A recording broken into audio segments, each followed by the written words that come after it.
मुंबईत आज सकाळपासून पावसानं विश्रांती घेतली, त्यामुळे मुंबईकरांना मोठा दिलासा मिळाला। कालच्या मुसळधार पावसामुळे अनेक ठिकाणी पाणी साचून वाहतूक विस्कळीत झाली होती। लोकल उशिरानं धावत होती तर रस्त्यांवरही वाहतूक कोंडी झाली होती। मात्र आज पावसानं विश्रांती घेतली, त्यामुळे मुंबईची वाहतूक पूर्ववत झालेली दिसते।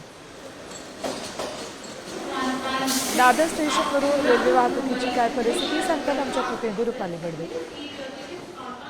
मुंबईला काल मुसळधार पावसाने झोडपल्यानंतर आज सकाळपासूनच उसंत खरं तर पावसाने घेतलेला आहे आणि त्याच्यामुळे मुंबईचं जनजीवन पुन्हा एकदा सुरळीत व्हायला सुरुवात झालेली आहे। सध्या मी दादर स्टेशनच्या परिसरामध्ये आहे आणि अगदी लोकलसुद्धा वेळेवरती आहेत आणि रस्ते वाहतूकसुद्धा व्यवस्थित सुरू आहे आणि त्याच्यामुळे पुन्हा एकदा आज मुंबईकरांनी थोडासा दिलासा त्यांना खरं तर मिळालेला आहे।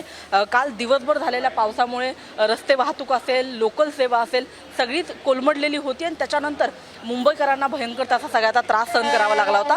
मात्र आज सकाळपासून पावसाने बऱ्यापैकी आपण पाहतो आहोत की खरं तर विश्रांती घेतलेली आहे। त्याच्यानंतर मुंबईच्या तिन्ही ज्या लोकल सेवा आहेत त्या सुरळीत सुरू असल्याचं आपल्याला चित्र पाहायला मिळतं। रस्ते वाहतूक ही देखील सुरळीत आहे आणि त्याच्यामुळे कुठेतरी कामकाजाचा दिवस असतो आणि त्याच्यामुळे मुंबईकरांना एक मोठा दिलासा या निमित्ताने मिळाल्याचं पाहायला मिळत आहे। कॅमेरामन नितीन खरातसह मी रुपाली बडवे, साम टीव्ही, मुंबई।